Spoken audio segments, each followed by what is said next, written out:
Seri kedua Bukek Xiansu. Suling Emas. Audiobook, novel silat.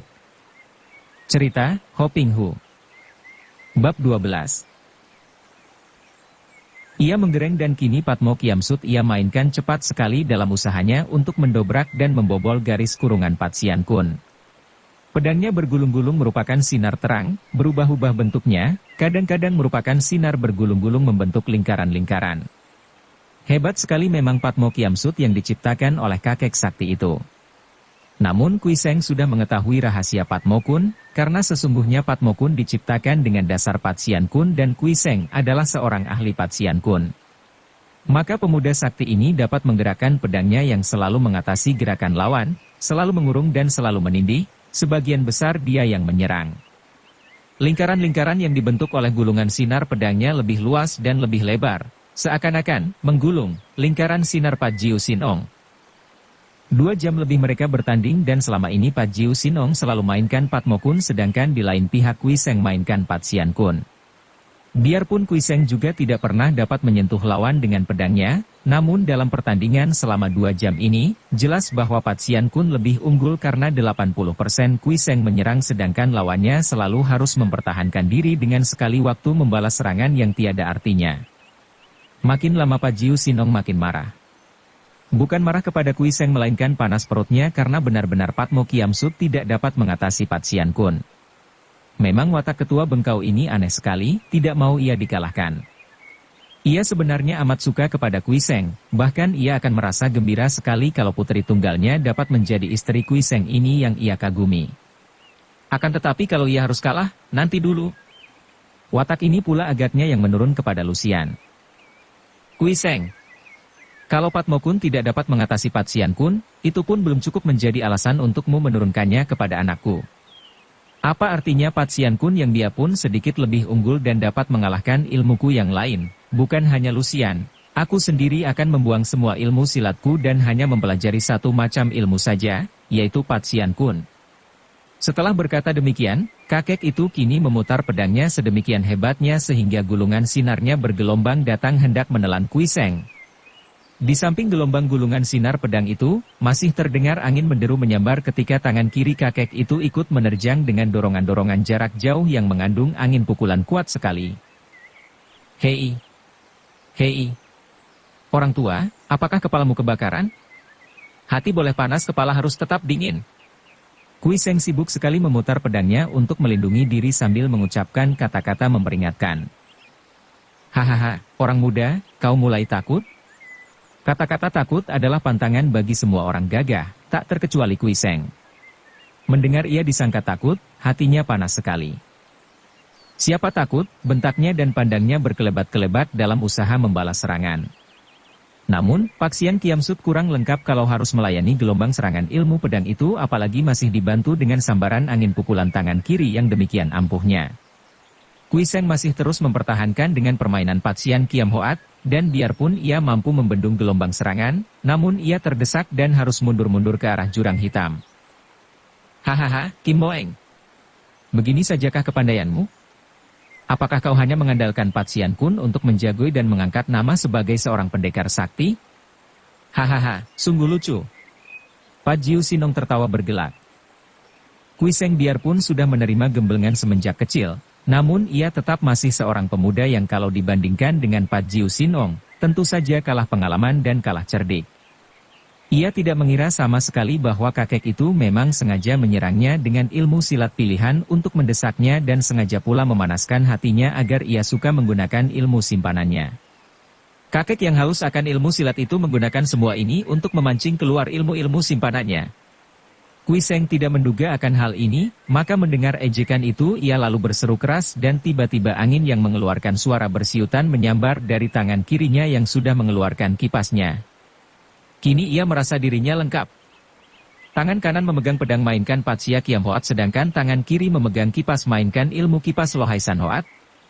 Bukan main hebatnya. Namun pasangan ilmu pedang dan ilmu kipas yang selama ini mengangkat namanya sehingga ia dijuluki Kim Moeng, hanya dapat membendung gelombang penyerangan Pat Jiu Sinong saja, tanpa dapat banyak membalas. Karena ia tidak ingin terdesak terus ke pinggir jurang yang hanya tinggal 3 meter di belakangnya, terpaksa Kui Seng merubah gerakan pedangnya dan kini pedangnya mulai main ilmu pedang Cap Jit Seng Kiam yang jarang ia keluarkan karena ilmu pedang ini merupakan ilmu pedang rahasia yang menjadi intisari daripada ilmu pedang simpanannya. Melihat pemuda itu mengeluarkan ilmu pedang simpanannya, diam-diam hati Pat Jiu Sinong menjadi girang sekali. Ia tahu bahwa mengalahkan pemuda ini bukan merupakan hal mudah dan memang maksudnya untuk dapat mengalahkannya cepat-cepat sebelum menguras dan mempelajari ilmu-ilmu pemuda ini yang benar-benar merupakan ilmu pilihan. Hebat pertandingan itu dan diam-diam Kui Seng harus mengakui bahwa selama hidupnya, baru kali ini ia menemui tanding yang luar biasa kuatnya. Bahkan harus ia akui bahwa kalau dibandingkan dengan Ban Pilocia, ketua bengkau ini lebih kuat sedikit. Biarpun ia telah mengerahkan kepandaian dan tenaganya, tetap saja ia tidak mampu mendesak ke tengah. Apalagi ketika tiba-tiba ia teringat akan watak gila kakek ini yang ingin mengumpulkan semua ilmu hebat di dunia sehingga Kui Seng yang sadar bahwa ia sedang dipancing, cepat-cepat mengacaukan gerakan Cap Jit Seng Kiam itu dengan ilmu silat lainnya. Melihat perubahan ini, hati Pat Jiu Sinong yang tadinya kegirangan menjadi kecewa dan timbullah kemarahannya sehingga ia memperhebat permainannya untuk mendesak dan menekan Kui Seng agar pemuda itu terpaksa mengandalkan Cap Jit Seng Kiam lagi.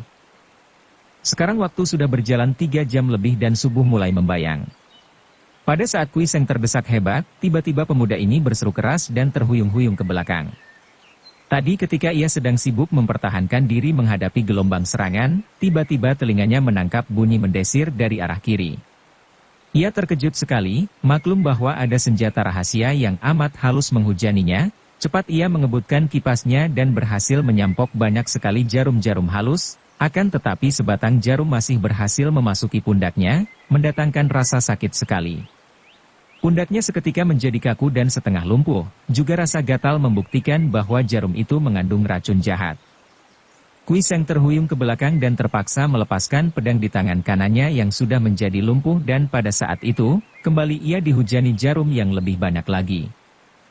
Dalam keadaan terhuyung ini, Kui Seng yang maklum bahwa jarum-jarum itu amat berbahaya, menyampok dengan kipasnya sambil melompat mundur. Akan tetapi ia lupa bahwa ketika ia terhuyung-huyung ke belakang tadi ia telah mendekati jurang sehingga jarak 1 meter. Maka ketika ia melompat ke belakang sambil menyampok kipasnya, memang ia dapat membebaskan diri daripada penyerangan jarum-jarum rahasia. Namun tak dapat dicegah lagi tubuhnya terjerumus ke dalam jurang dan melayang-layang ke bawah tanpa dapat ditahannya. Terdengar jerit mengerikan dari belakang semak-semak dan muncullah Lai Kuilan yang lari ke tepi jurang sambil menangis. Pengecut keparat, bentak Pat Jiu Sinong sambil lari dan menghantamkan pedangnya ke arah bayangan hitam yang tadi menyerangkan jarum-jarum rahasianya ke arah Kui Seng. Lo Ciampue, saya membantumu, bayangan itu yang bukan lain adalah baisan si orang hitam, mengelak sambil memprotes. Akan tetapi Pat Jiu Sinong Liu Gan tidak mempedulikan protes ini. Siapa butuh bantuanmu? Kau pengecut curang patut mampus. Pedangnya menyambar lagi akan tetapi alangkah herannya ketika bayangan hitam itu kembali dapat mengelak. 2 kali serangannya dapat dielakkan. Ini tandanya bahwa orang muda ini bukanlah orang sembarangan.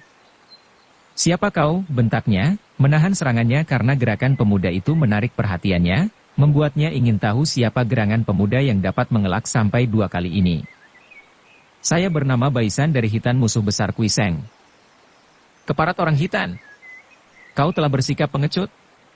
Kembali Pat Jiu Sinong menyerang, kali ini lebih hebat.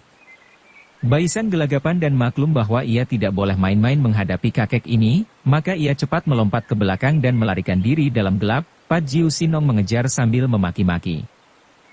Sementara itu, Liu Lucian yang pucat mukanya menyaksikan Kui Seng terjerumus ke dalam jurang hitam yang hanya dapat berarti maut. Merasa heran melihat seorang gadis pakaian putih lari ke tepi jurang sambil menangis dan ketika ia mendekat, ia terkejut mengenal wanita itu sebagai wanita pakaian putih yang ia hadapi di atas genteng gedung dalam benteng Jenderal Kam Si-ek. Gadis yang menjadi suci, kakak seperguruan, Kam Si-ek. Pada saat itu, Lai Kuilan membalikkan tubuhnya dengan pipi basah air mata ia mendamprat Lucian. Lucian yang ingat bahwa gadis itu adalah kakak seperguruan Kam Si-ek yang dikaguminya, menjawab halus, Cici yang baik, kalau memang sejak tadi kau mengintai, tentu kau maklum bahwa bukan aku maupun ayahku yang membuat Kuiseng terjerumus ke dalam jurang, melainkan seorang yang mengaku bernama Baisan dan yang sekarang dikejar-kejar ayah.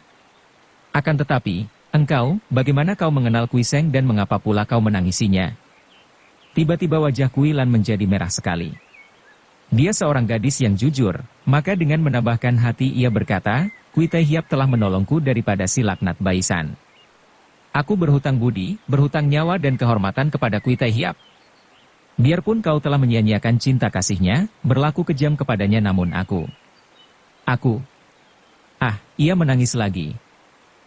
Cici, kau cinta padanya? Perasaan Lucian tersinggung dan ia merasa kasihan juga pada gadis ini. Ya, aku cinta padanya. Aku takkan sudi berjodoh dengan orang lain. Sekarang ia telah tewas, apalagi yang kuharapkan di dunia ini. Aku akan berdoa selamanya untuk arwahnya, sambil terisak Kuilan lalu membalikkan tubuh dan lari menuruni puncak dengan cepat sekali. Lucian menarik napas panjang, diam-diam ia menyesal pula akan kesudahan pertandingan antara ayahnya dan Kuiseng. Ia tidak membalas cinta kasih Kuiseng karena hatinya sendiri sudah tercuri oleh kegagahan dan kejantanan Kam Siek. Akan tetapi ia pun tidak bisa membenci Kuiseng, tidak menghendaki pendekar itu mati secara begitu menyedihkan. Setelah malam mulai berganti fajar, ayahnya muncul. Lucian cepat menyongsong ayahnya dengan penuh harapan ayahnya dapat menangkap dan membunuh Baisan yang mencurangi Kuiseng. Akan tetapi wajah ayahnya muram dan terdengar ayahnya berkata marah. Iblis jahanam Baisan itu. Kepandaiannya boleh juga, ilmu lari cepatnya hebat dan ia menggunakan kegelapan malam menghilang dari kejaranku. Lucian, kau seorang gadis yang goblok sekali. Lucian membelalakan matanya, terheran-heran mendengar teguran ayahnya. Akan tetapi, kalau ayahnya sedang marah, gadis ini tak berani banyak bicara, maklum bahwa kalau ayahnya marah sukar untuk dikendalikan. Kau menolak Kuiseng sama dengan membuang mutiara ke dalam laut? Apakah kau hendak memilih batu kali? Di mana di dunia ini ada calon suami yang lebih baik dan gagah daripada Kuiseng? Siapapun juga yang kau pilih, aku tentu tidak akan merasa cocok setelah kau menolak Kuiseng. Ayah, dalam soal perjodohan, aku ingin memilih sendiri. Aku tidak cinta kepada Kuiseng, betapapun gagah dan pandai dia. Kau keras kepala dan sombong. Tidak akan ada Kuiseng kedua di dunia ini. Tidak ada Kuiseng kedua memang, akan tetapi pasti ada yang melebihi dia. Tak mungkin. Sudah, mari kita pulang saja. Kejadian ini benar-benar membuat hatiku penuh kekecewaan dan penyesalan. Ayah, kau menyesal karena kau tidak dapat menguras kepandaian simpanan Kuiseng. Kau tidak peduli tentang perjodohanku, asal kau dapat menambah ilmu-ilmu yang kau kumpulkan. Karena rahasianya ditebak tepat oleh putrinya, Pajiu Sinong menjadi marah. Kau anak kecil tahu apa? Betapapun sukaku mengumpulkan ilmu, namun aku masih memikirkan calon suamimu. Kalau kau berjodoh dengan Kuiseng, berarti sekali panah mendapatkan 2 ekor harimau. Pertama, kau mendapat jodoh pemuda paling hebat di dunia. Kedua, setelah ia menjadi suamimu, berarti ia menjadi keluarga kita dan ilmu-ilmunya juga menjadi ilmu keluarga kita yang akan membikin bengkau makin bersinar. Tolol kau. Hayo pulang. Tidak, ayah. Aku belum ingin pulang. Aku ingin berkelana. Bantah Lucian yang sebenarnya ingin mendekati Kam Siek pujaan hatinya. Pajiu Sinong melotot, akan tetapi hatinya sudah terlalu kecewa untuk memusingkan urusan ini. Sudah terlalu sering putrinya ini berkelana seorang diri dan ia pun tidak khawatir karena putrinya memiliki kepandaian yang lebih daripada cukup untuk menjaga diri. Sesukamulah, anak bandel. Akan tetapi kalau dalam waktu setahun kau tidak pulang membawa jodohmu yang setimpal, kau akan kucari dan kuseret pulang, kukurung dalam kamar sampai 5 tahun tak boleh keluar. Sebaliknya kalau kau pulang membawa jodoh yang menyebalkan, akan kubunuh laki-laki itu dan kau akan kujodohkan dengan seorang anggota bengkau pilihanku sendiri. Nah, kau dengar baik-baik pesanku itu. Setelah berkata demikian, kakek itu mendengus dan tubuhnya berkelebat lenyap dari situ. Sejenak Liu Lucian tertegun. Betapapun besar rasa sayang ayahnya terhadap dirinya, namun ayahnya berwatak keras dan ucapannya tadi tentu akan dipegang teguh. Bagaimana kalau kelak ayahnya tidak menyetujui pilihannya? Bagaimana nanti sajalah, demikian ia menghibur hati. Lalu ia memungut pedangnya yang tadi dilepaskan oleh Kui Seng, sejenak berdiri di tepi jurang melongok ke bawah, bergidik melihat jurang yang hitam tak berdasar dan mendengar suara berkericiknya air jatuh di bawah, lalu ia menarik napas panjang dan berjalan pergi meninggalkan puncak itu. Ketika tubuhnya melayang ke bawah dengan kelajuan yang menyesakkan napas, Kui Seng maklum bahwa nyawanya terancam maut yang ia sendiri tak mungkin dapat menolong. Ia terjatuh di tempat yang tak ia ketahui betapa dalamnya, yang gelap pekat tak tampak sesuatu di sekelilingnya. Oleh karena itu, ia tidak berani menggerakkan tubuh dan menyerahkan nasibnya kepada Tuhan Yang Maha Kuasa. Suatu sikap yang baik sekali dan patut dicontoh. Memang, sepandai-pandainya manusia, sekali-kali ia akan mengalami hal yang membuat ia sama sekali tidak mampu berdaya, dan di mana ikhtiar dan usaha sudah tiada gunanya lagi, memang jalan terbaik menyerahkan segalanya kepada Tuhan tanpa keraguan lagi, sebulat-bulatnya. Tepatlah kata para bijaksana bahwa segala sesuatu di dunia ini, kesudahannya berada dalam kekuasaan Tuhan. Apabila Tuhan menghendaki seseorang mati, biarpun si orang bersembunyi di lubang semut, maut pasti akan datang menjemput. Sebaliknya, apabila Tuhan menghendaki seseorang tetap hidup, biarpun 1000 bahaya datang mengurung, pasti ada jalan orang itu akan tertolong. Kui Seng sudah hampir pingsan karena napasnya sesak, kepalanya pening dan semangatnya serasa melayang-layang. Betapapun tabahnya, namun malapetaka yang dihadapinya ini membuatnya merasa ngeri, membayangkan apa yang akan menyambut tubuhnya yang pasti akan terbanting hancur luluh pada dasar jurang. Terlalu lama rasanya ia menanti, terlalu lama rasanya maut mempermainkan dirinya, tidak segera datang menjangkau. Ya Tuhan, bisiknya, mengapa sebelum mati hambamu ini harus mengalami siksaan begini mengerikan? Tiba-tiba, biur, tubuhnya terhempas ke dalam air yang amat dingin. Sebagai seorang ahli silat yang ilmu kepandaiannya sudah amat tinggi, tubuh Kui Seng segera membuat reaksi, bergerak membalik mengurangi tamparan air. Namun tetap saja ia merasa betapa kulit punggungnya seperti pecah-pecah, nyeri, perih dan panas rasanya. Untung baginya air itu cukup dalam sehingga ketika tubuhnya tenggelam, ia cepat menendang ke bawah dan tubuhnya muncul lagi ke permukaan air. Masih gelap pekat di situ, dan tiba-tiba Kui Seng merasa serem dan terkejut karena tubuhnya terseret arus air yang bukan main kuatnya. Kembali ia menyerahkan dirinya kepada Tuhan.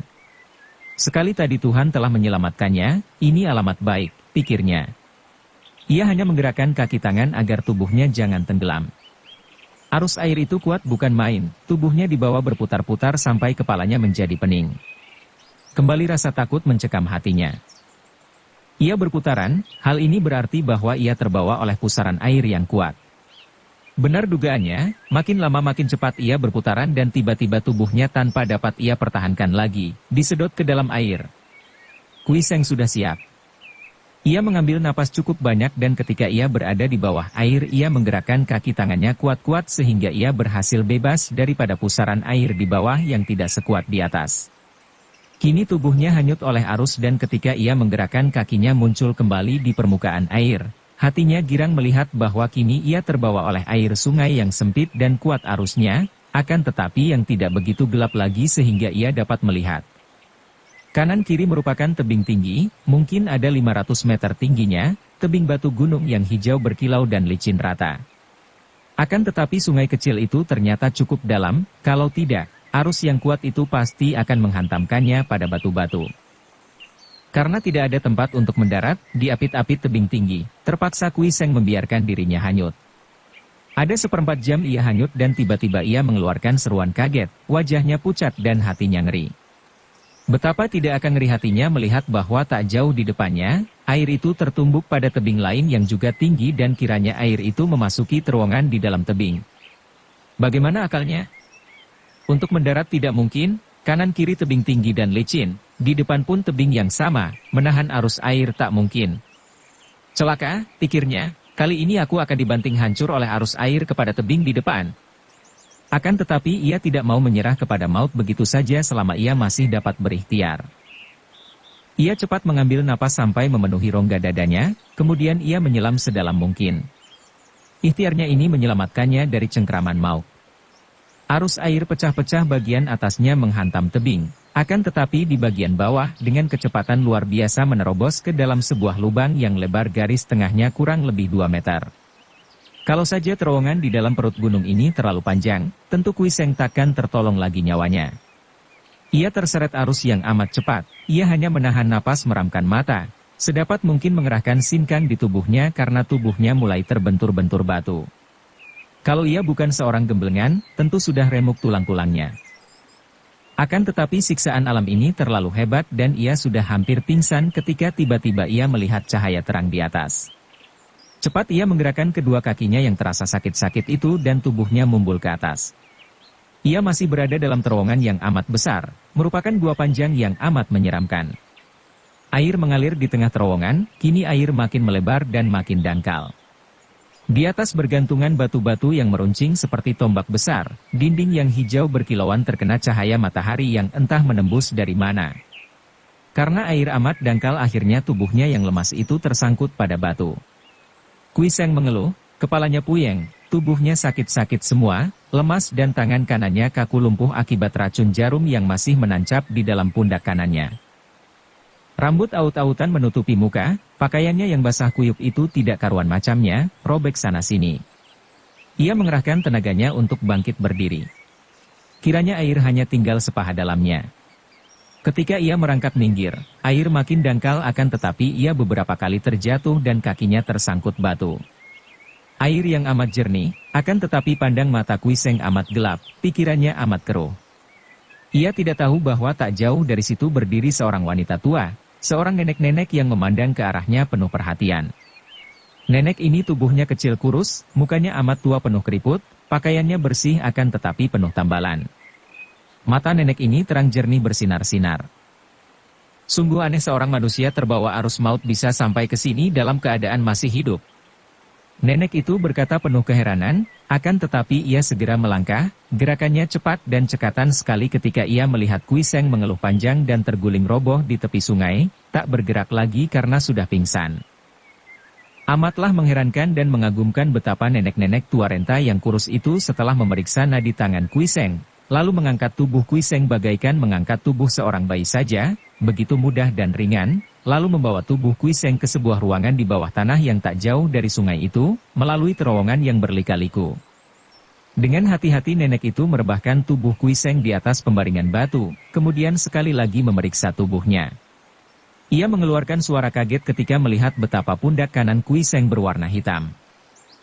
"Ai, kejamnya orang yang menggunakan jarum beracun," serunya. Cepat-cepat ia mengambil obat dari pojok di mana terdapat meja dan lemari batu, kemudian ia menggunakan sebatang pisau merobek kulit pundak Kui Seng, mengeluarkan jarum hitam yang bersarang di situ.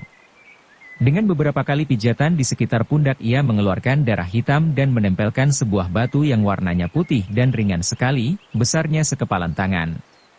Aneh bukan main. Batu putih ringan itu dalam sekejap mata menjadi berubah hitam dan berat, dan kiranya darah yang berada di sekitar luka telah disedot oleh batu itu. Setelah mencuci batu dan mengeringkannya kembali di atas api, nenek itu kembali menggunakan batu mujizat untuk menyedot darah. Sampai 5 kali hal ini dilakukan, setelah batu itu warnanya berubah merah, barulah ia berhenti, menggunakan obat bubuk dituangkan ke dalam luka dan membalut luka itu dengan sehelai kain sutera yang agaknya adalah sebuah ikat pinggang.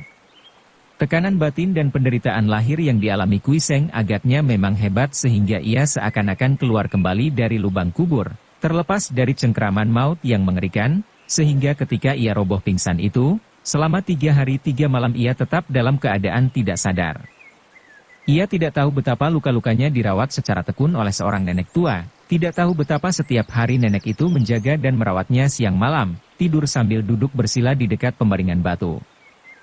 Pada hari keempat, pagi-pagi sekali, Kui Seng siuman dari pingsannya. Ia merasa tubuhnya sakit-sakit dan lemah, ketika ia membuka matanya, ia melihat langit-langit batu yang kasar. Pandang matanya terus menjalari dinding batu itu yang penuh dengan tulisan, lebih tepat ukiran karena dinding itu penuh tulisan huruf yang agaknya diukir. Huruf-hurufnya halus dan indah, jelas membayangkan tulisan tangan wanita, dan sekilas pandang tahulah ia bahwa tulisan-tulisan itu merupakan syair-syair yang amat indah pula walaupun mengandung peluapan hati berduka. Ketika mendapat kenyataan bahwa ia rebah di atas pembaringan batu di dalam sebuah kamar, batu seperti gua, teringatlah Kui Seng dan cepat ia bangkit duduk. Pada saat itu ia melihat seorang nenek duduk bersila di atas lantai, dekat pembaringan batu. Tubuhmu masih lemah, engkau masih perlu beristirahat lebih lama lagi. Berbaringlah, aku akan masak ikan dan sayur untukmu. Suara itu halus sekali, teratur dan sopan santun. Kui Seng terbelalak kaget. Nenek ini bukan orang sembarangan, itu sudah jelas. Akan tetapi, di samping ini, nenek itu membayangkan sifat seorang terpelajar tinggi, seorang yang tahu akan tata susila dan sopan santun, sama sekali berbeda dengan sikap orang-orang Kang Ou, pantasnya seorang nenek yang biasa hidup di dalam istana raja-raja. Ketika merasa pundaknya sakit dan ketika diliriknya ia melihat pundaknya sudah dibalut, dan tidak ada rasa kaku maupun gatal tanda bahwa pengaruh racun sudah lenyap, tahulah Kui Seng bahwa nenek ini merupakan penolongnya. Cepat ia turun dari pembaringan, mengeluh karena hampir saja ia terjungkal saking lemahnya tubuh. Kemudian ia terpaksa berlutut karena nenek itu tetap duduk bersila. Lo Qianwei, orang tua yang mulia, telah sudi memberi pertolongan kepada saya orang muda yang menderita, saya Kui Seng takkan melupakan budi kebaikan ini. Nenek itu tertawa dan menggunakan punggung tangan kanan menutupi mulutnya, gerakan khas wanita sopan yang tak pernah mau tertawa secara terbuka di depan siapapun juga.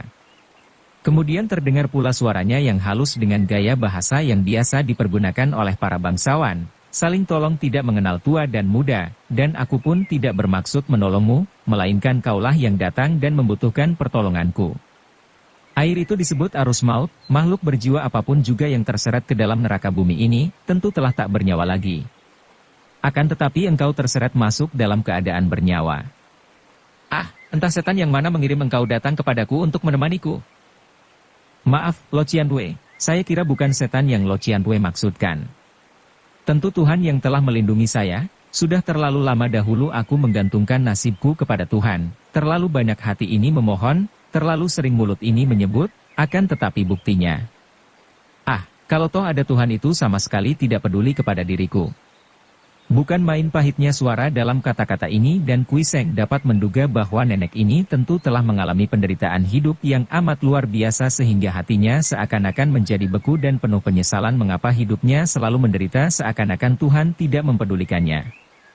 Karena menghadapi seorang nenek yang agaknya sakti dan malah menjadi penolongnya, ia tidak mau membantah lagi walaupun ia merasa penasaran dan terheran-heran mengapa seorang nenek tua yang sudah memiliki ilmu kepandaian tinggi, begitu dangkal pandangannya tentang kebesaran dan keadilan Tuhan. Bolehkah saya mengetahui nama Lo Qianwei yang mulia? Akhirnya ia bertanya. Ah, aku sendiri tidak tahu siapa namaku, akan tetapi karena kau sudah berada di sini menemaniku, biarlah kelak kau yang memilihkan nama untukku. Siapa saja terserah kepadamu. Kembali nenek itu menutupi mulut menahan suara tawanya, kemudian ia bangkit berdiri, gerakannya ringan dan cekatan, ah, sampai lupa aku. Kau tentu lapar, untung pada musim seperti ini, daun kelabang di bawah guha 100 golok tumbuh dengan suburnya. Daun kelabang merupakan sayur yang selain enak juga dapat mempercepat kembalinya kesehatanmu, dan dimasak dengan ikan ekor putih bukan main lezatnya. Setelah berkata demikian, nenek itu pergi meninggalkannya. Kui Seng memandang dengan melongo. Tadi ia berlutut di depan nenek itu yang duduk bersila. Mereka berhadapan dalam jarak 1 meter sehingga jelas ia dapat mencium keharuman dari tubuh nenek itu. Hal ini tentu saja amat janggal. Seorang nenek berbau harum? Apakah memakai minyak bunga? Dan mata nenek itu bukan main. Diam-diam meremang bulu tengkuk Kui Seng, bergidilah dia. Tak mungkin nenek itu manusia. Ah, masih hidupkah dia? Ataukah sebetulnya sudah mati dan inikah keadaan neraka di mana ia dihukum dan diharuskan tinggal bersama seorang iblis betina? Nenek tadi menyebut air itu arus maut dan tempat ini disebutnya neraka bumi. Bersambung ke bab 13. Dukung kami dengan subscribe, follow, like, komen dan share. Terima kasih.